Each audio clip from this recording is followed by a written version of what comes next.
안녕하세요. 배신의 장미입니다. 오늘의 사연 시작하겠습니다. 남편과의 첫 만남은 사실 그리 유쾌하지는 않았습니다. 그는 대학 시절부터 저를 졸졸 따라다녔었던 사람이었거든요. 그때는 제가 다른 사람과 연애 중이었기 때문에 남편에게 전혀 관심을 두지 않았습니다. 솔직히 말하자면 제가 그의 구애를 귀찮아한 적도 많았습니다. 하지만 그는 포기하지 않았죠. 졸업할 때까지 변함없이 제 곁을 맴돌았고 저는 그저 그 끈질김이 신기할 따름이었죠. 졸업 후 우리는 서로 연락이 끊겼습니다.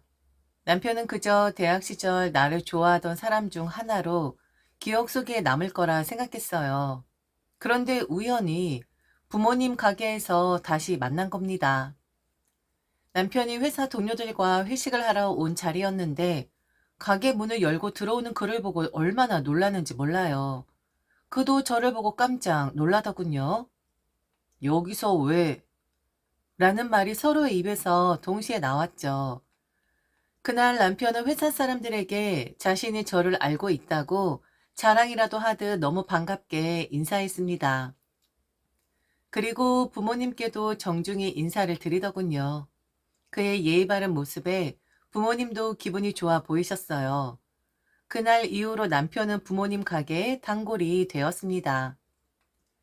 제가 없어도 자주 찾아와 부모님께 인사를 드리고 가게 일을 돕기도 했어요. 처음에는 그냥 가게 음식이 마음에 들어서 오는 줄 알았는데 나중에 알게 된 사실은 저 때문이었다고 하더군요. 부모님께도 살갑게 대하고 손님들께도 친절하게 말하는 모습을 본 어머니께서는 어느 날 저를 조용히 부르셨습니다. 저 사람 참 진국이다. 너를 얼마나 좋아하면 여기까지 와서 저렇게까지 하겠냐? 엄마, 그런데 내 스타일이 아니야. 그리고 걔 대학 때부터 나 따라다녔었어. 스타일은 무슨? 사람이 참 좋더라. 곰살 맞고 엄마한테 어머니 어머니 하는데 참 보기 좋더라. 그냥 한번 만나봐. 너를 그렇게 좋다고 하는데. 저는 처음엔 어머니의 말씀을 흘려 들었지만 시간이 지나면서 남편의 진심이 느껴지더군요. 그는 단순히 저를 좋아하는 것을 넘어서 제 주변 사람들에게도 마음을 다하는 사람이었습니다. 그런 모습이 점점 마음에 들어오기 시작했습니다.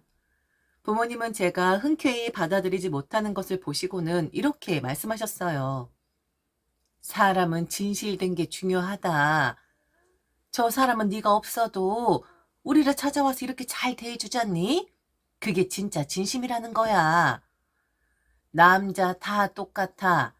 여자는 사랑을 받으며 살아야 하는 거야. 너 좋다는 남자 있으면 그냥 만나라고. 사람 눈에서 하트가 뿅뿅하고 튀어나오더라. 부모님의 설득과 남편의 꾸준한 노력 덕분에 결국 저는 그의 마음을 받아들이게 되었습니다. 그렇게 우리는 연인이 되었고 그 시점부터 남편은 제 인생의 중요한 부분이 되었습니다. 결혼 후 남편은 정말 자상한 남편이자 좋은 사위였습니다. 항상 제 입장을 먼저 생각해 주었고 부모님께도 살뜰히 자라는 모습에 저는 이 사람과 결혼하기를 잘했다고 느끼곤 했죠. 하지만 시댁 생활은 결코 녹록지 않았습니다. 대부분의 시어머니가 그렇듯 시어머니는 저를 가르치려는 태도를 보이셨어요. 저를 통해 집안의 질서를 바로 잡으려는 듯한 느낌이랄까요? 시어머니가 저를 휘어잡으려던 일들은 다양했어요. 가령 결혼 초 시댁에 처음 인사를 드리러 갔을 때부터 느껴졌습니다. 손님으로 대접받기보다는 시댁 일원이 되었으니 당연히 일을 해야 한다는 분위기를 조성하셨죠. 첫날부터 설거지며 청소며 작은 부분까지 세세하게 지적하시며 집안의 큰 며느리라면 이런 건 알아서 해야지 라고 하셨던 일이 아직도 기억에 남습니다. 그런데도 저는 꾹 참았습니다. 남편이 그 상황을 눈치채고 어머니께 아직 적응할 시간이 필요하다고 조용히 말씀드리며 저를 옹호해 주었거든요. 또 다른 일도 있었죠. 한 번은 시댁에 가족 모임이 있어 갔는데 시어머니께서는 네 친정에선 어땠는지 몰라도 우리 집안에서는 며느리가 이런 걸 준비해야 한다며 갑자기 상을 차리게 하시더군요. 음식 준비에 대해 아무것도 모른 채 갔던 저는 당황했지만 남편이 부엌으로 들어와 저를 도와주며 다음부턴 미리 말씀해 주세요. 갑자기 시키시면 힘들잖아요. 라고 단호하게 말해 주었어요. 그런 남편 덕에 저는 마음을 다잡고 시어머니의 요구를 받아들일 수 있었습니다. 하지만 이런 일들은 모두 견딜 만한 수준이었습니다. 남편이 항상 제 편에 서 있었고 시어머니의 말과 행동이 불편하더라도 한 귀로 듣고 한 귀로 흘릴 수 있었으니까요. 그런데 시어머니가 도를 넘은 일이 발생하게 됩니다. 그것은 제가 첫 아이를 유산했을 때의 일이었어요. 유산은 저와 남편에게 정말 큰 아픔이었습니다. 아이를 잃은 슬픔에 저는 몸도 마음도 피폐해져 있었고 남편 역시 제 옆에서 묵묵히 저를 위로하며 이 시간을 함께 이겨내려 하고 있었죠. 그런데 이런 상황 속에서도 시어머니는 전혀 아랑곳하지 않으셨어요. 오히려 제가 유산으로 몸조를 해야 할 때 시어머니는 친척들이 올라올 예정이라며 저에게 음식을 마련하라고 요구하셨습니다. 며느리라면 이 정도는 해야지. 몸이 좀 힘들다고 해서 집안 어른들 대접도 못하면 어떻게 하냐? 어머니, 지금 제가 몸이 좋질 않아요. 아무리 그래도 지금 어른들 대접을 위해 음식을 하라니요. 그래서 안 하겠다라는 거야? 너 너무 네 남편만 믿는 거 아니냐? 지금 시미 말을 우습게 보는 거야? 아, 그럼 저 대신 일할 사람 보낼게요. 그럼 되나요? 그날 저는 시어머니의 요구를 끝내 받아들이지 않았습니다. 몸도 마음도 지칠 대로 지친 상태에서 그런 요구를 받아들일 여유는 없었어요. 대신 남편이 시댁으로 갔습니다.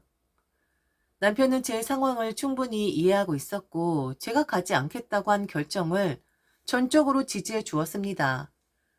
남편이 시댁에 도착한 뒤 시어머니는 남편에게도 한참을 잔소리하셨다고 하더군요. 네 아내는 왜 이렇게 책임감이 없냐? 결혼한 여자가 도리를 모르고 어디 아들 뒤에 숨어 있으려고만 하냐고 하셨다네요. 나중에 남편이 저에게 전해준 시어머니의 말을 들으면서도 저는 차마 화를 낼 힘조차 없었습니다. 너무나 상처받은 상태였으니까요. 문제는 그 이유였습니다. 시어머니는 그날 일을 두고두고 꺼내며 저를 비난하셨습니다. 아들 믿고 시댁을 무시한다고 말이죠. 제 몸과 마음이 어느 정도 회복된 후에도 그때의 기억은 잊히지 않았습니다.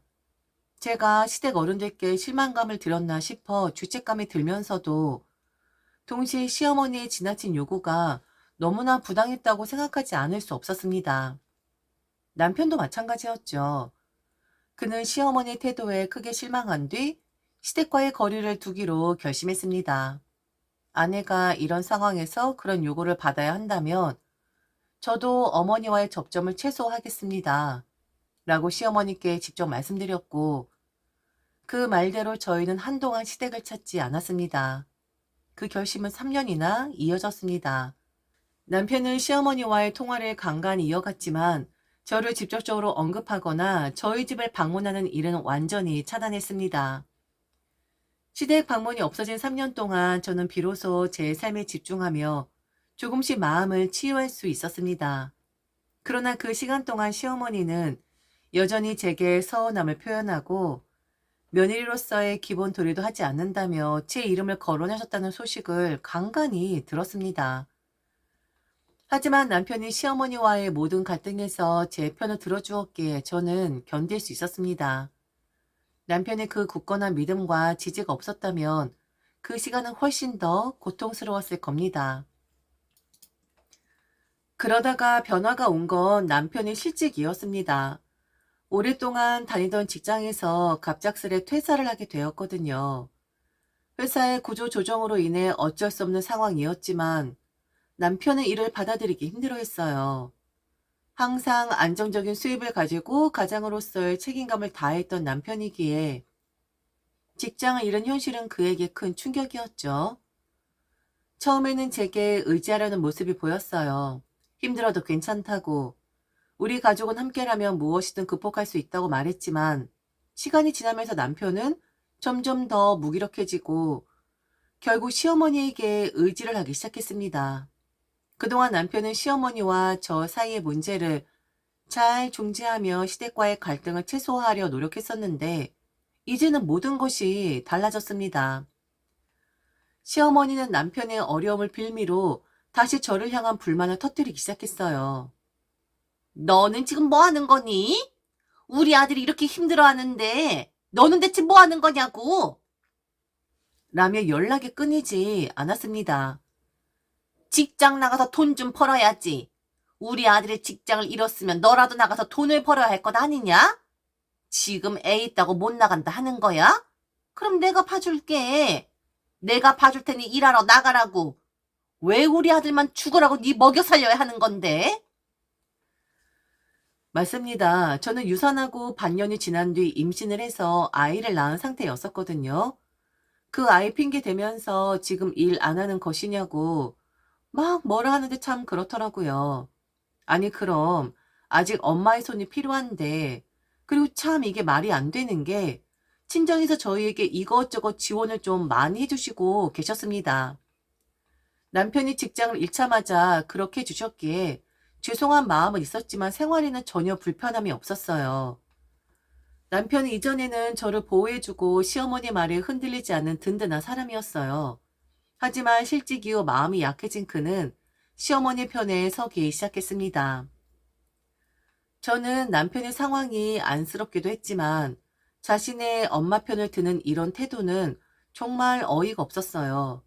친정에서 지원받고 있고 남편을 위로하고 응원하는데 온 힘을 다했는데 남편이 제 편은커녕 시어머니와 같은 말을 하며 저를 압박하는 상황이 되니깐요. 그리고 남편이 이런 태도를 보이는 데에는 또 다른 이유가 있었어요.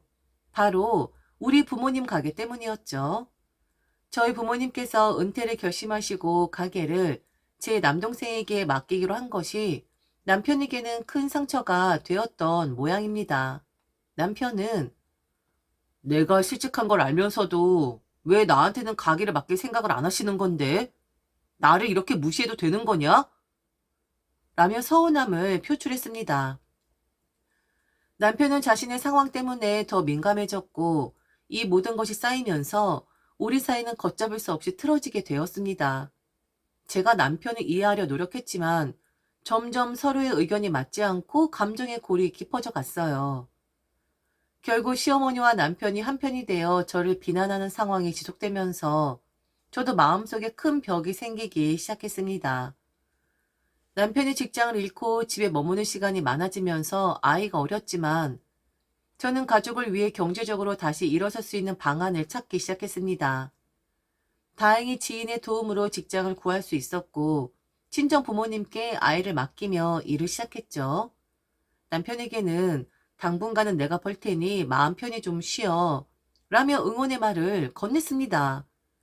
남편이 집에서 쉬는 동안 회복하기를 바라는 마음이었으니까요. 하지만 남편은 점점 집에 있는 시간이 줄더니 시댁에 가 있는 경우가 많아졌습니다.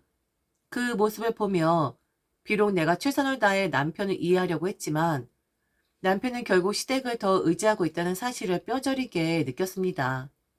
피는 물보다 진하다는 말이 떠오르더군요. 그래도 남편이 그동안 우리 친정 부모님께 잘했던 모습들을 떠올리며 이번만큼은 남편에게 더 힘이 되어주기로 마음먹었습니다. 그렇게 친정 엄마에게도 제 속마음을 털어놓았어요. 엄마, 사실 내가 좀 서운했었어. 엄마 아빠 가게를 나한테 맡길 줄 알았었거든? 동생한테 맡긴 게 조금 섭섭했었어. 그랬었니? 아니 나는 전혀 관심이 없는 줄 알았었어. 네 아빠도 그랬고. 암튼 좀 그랬었어. 다시 생각해 줄 수 있어? 그로부터 약 일주일이 지나 엄마가 고민 끝에 제게 전화를 걸어 물으셨어요. 오늘 김서방 집에 있니? 반찬도 좀 가져다 주고 이야기할 것도 있어서. 그날 아침 남편이 오늘은 하루 종일 잠 좀 푹 자겠다라고 했기에 집에 있을 거라고 말씀드렸습니다. 그런데 오후에 다시 걸려온 엄마의 전화는 뜻밖의 말을 전해주었죠. 집에 아무도 없는 것 같더라. 아무리 배를 눌러도 전화를 해도 김서방이 받질 않네. 반찬 가져간 거 그냥 들고 돌아왔어. 이번 주말에 김서방이랑 꼭 집에 좀 와라. 저는 깜짝 놀라 남편에게 바로 전화를 걸었습니다. 처음엔 태연하게 전화를 받던 남편은 결국 사실을 털어놓더군요. 어머니 벨소리 들었어. 근데 문 안 열었어. 뭐? 왜 안 열었는데? 너희 엄마 아빠 나한테 그렇게 서운한 일 했으면서 한 번쯤은 너희 집도 당해봐야지. 오늘 엄청 더운 날씨잖아. 한번 고생해보라는 심정으로 그냥 문 안 열어준 거야. 뭐라고? 여보. 왜? 내가 배려를 해야 하는 건데. 내가 그렇게 잘했었는데 정작 중요한 일일 때 나를 배제했잖아. 솔직히 한 번쯤 당해봐야 한다고 생각했어. 문 안 열어준 게 뭐 별거야? 지금은 내 감정이 더 중요해. 너 지금 나한테 따지려고 전화했냐? 끊어라. 짜증나니까. 남편과 통화를 끝내고 난 뒤에도 어이가 없어서 멍하니 앉아있던 저에게 아빠에게서 전화가 왔습니다. 아빠의 목소리는 언제나처럼 차분했지만 그날따라 뭔가 더 깊은 고민이 담겨있는 듯 했어요. 딸, 잘 지내고 있지? 네, 아빠. 무슨 일이세요? 오늘 네 엄마가 너희 집에 다녀왔다며. 김서방이 집에 없었다던데. 딸, 혹시 김서방 많이 힘들어하니? 그 말에 저는 아무 말도 하지 못하고 뜸을 들였어요. 솔직히 남편의 최근 태도나 말들 때문에 힘들었던 건 사실이었지만 그런 이야기를 부모님께 꺼내는 게 쉽지 않았거든요. 그런데 아빠가 말을 이어가시더라고요. 아빠가 생각이 짧았다. 너희들이 이렇게 힘들 줄 몰랐다. 김서방이 직장을 잃고 마음고생이 심한 것 같더라. 어차피 네 동생이 분점을 내고 싶어 해서 지방에 가게를 하나 더 열고 싶어 하더라. 서울에 있는 가게는 네가 맡는 게 어떻겠니? 아빠, 그게 무슨 말씀이세요? 동생이 맡기로 한 거잖아요. 그래도 네 남편이 지금 저러고 다니는 걸 보니 가게를 맡기는 게 김서방에게도 마음을 찾는 데 도움이 될 것 같아. 갈 곳도 없고 마음도 힘들 텐데 혹시나 집에 있지 않고 헤매고 다니는 건 아닌지 걱정이 된다. 아휴, 나이가 먹어도 이렇게 어리석어. 우리는 니들이 식당하는 거 안 좋아할 줄 알았지 뭐냐. 아빠가 미안하다. 그 말을 듣는 순간 뭔가 안도감이 밀려오면서도 너무도 복잡한 감정이 올라왔습니다. 저를 이렇게 걱정해주는 아빠의 마음이 너무 고맙기도 했고 동시에 남편의 변해버린 태도와 그로 인해 겪었던 서러움이 떠올라서였었죠.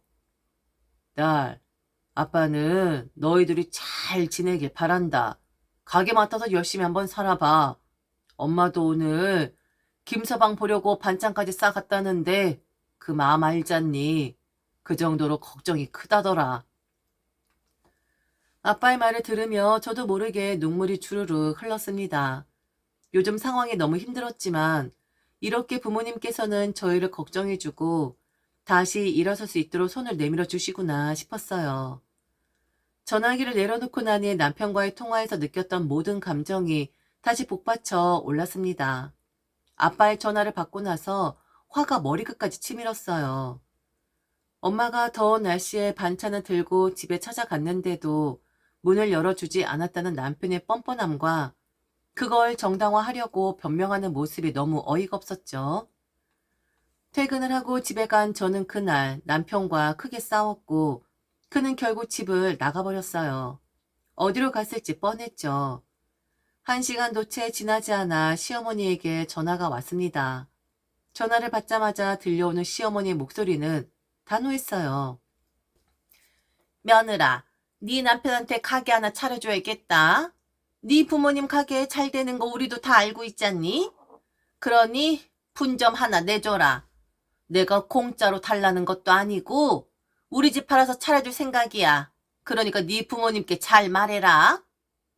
네? 분점이요? 내가 집을 팔아서 돈을 마련한다고. 우린 뭐 거지냐? 뭐 이렇게 놀래? 그냥 달라고 하는 거 아니야. 그럼 너도 그 정도는 해야 되는 거 아니니? 그리고 나 집 팔면 어디로 가겠냐? 앞으로 니들이랑 살 생각이니? 그런 줄 알아라. 만약 이 말을 듣고도 네가 끝까지 가게를 내어줄 생각이 없다면 나도 방법이 있어. 네 남편은 지금 이혼할 마음 있어 보이더라. 애도 우리가 데려올 거고 너는 빈털터리가 되겠지. 네가 그렇게 똑똑하고 잘난 척 해봤자 애 없고 남편 없는 여자가 얼마나 외로운지 알게 될 거다. 그리고 너희 부모님 가게 앞에서 시위도 할 거다. 사위한테 잘해주지도 않으면서 지들 딸만 챙긴다고 소문낼 거야. 그거 싫으면 빨리 분점 하나 내놔. 이 정도로 뻔뻔할 수 있다는 게 놀라웠습니다.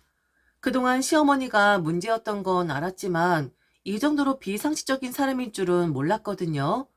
저는 한숨을 깊게 내쉬며 말했습니다. 어머니, 저희 부모님 가게는 어머니와 남편이 함부로 넘볼 수 있는 곳이 아니에요. 분점이요? 식당은 아무나 합니까? 그리고 집을 파신다고요? 그리고 저희와 사시겠다고요? 누구 마음대로요? 그 사람이 그래요? 그렇게 하자고 해요? 그런 협박 전혀 통하지 않아요. 지금 이 통화는 녹음되고 있고 어머니가 하신 말씀은 제가 법적으로 대응할 수 있는 충분한 증거가 될 거라고요. 뭐라고 녹음? 너 아주 그냥 미쳤구나. 이렇게 호의를 거절해? 자식된 도리로서 지금 못하는 거야? 자식이요? 왜 제가 어머니 자식입니까? 어머니 자식은 지금 거기에 있는 그 자식이잖아요. 가게를 차려주고 싶으면 딴 가게 알아보세요. 저는 제 가족을 지킬 거고 제 권리를 위해 싸울 겁니다. 남편과 시어머니와 갈등이 최고조에 이르렀을 때 저는 결국 변호사를 고용하기로 결심했습니다. 아무리 생각해도 이혼이 최선의 선택이라는 결론이 내려졌기 때문이었죠. 변호사를 통해 남편의 재산을 조사하던 중 믿기 어려운 사실을 알게 되었어요. 바로 시어머니가 살고 있는 아파트 명의가 남편의 이름으로 되어 있다는 것이었죠. 처음에는 귀를 의심했어요. 결혼한 지 이렇게 오래되도록 나는 이런 사실을 전혀 몰랐으니 말입니다. 변호사는 즉각 설명했습니다. 이혼 소송을 진행하면서 남편의 재산 내역을 법적으로 살펴본 결과 시어머니가 현재 살고 있는 아파트가 남편 명의로 되어 있었기 때문에 법적으로 재산 분할 대상이 될 수 있다는 것이었죠. 순간적으로 머릿속이 복잡해졌습니다. 분명 시어머니는 그 집이 자신의 것이라고 큰소리치며 저를 협박했던 사람이었거든요. 하지만 법적으로는 이야기가 완전히 달랐던 거죠.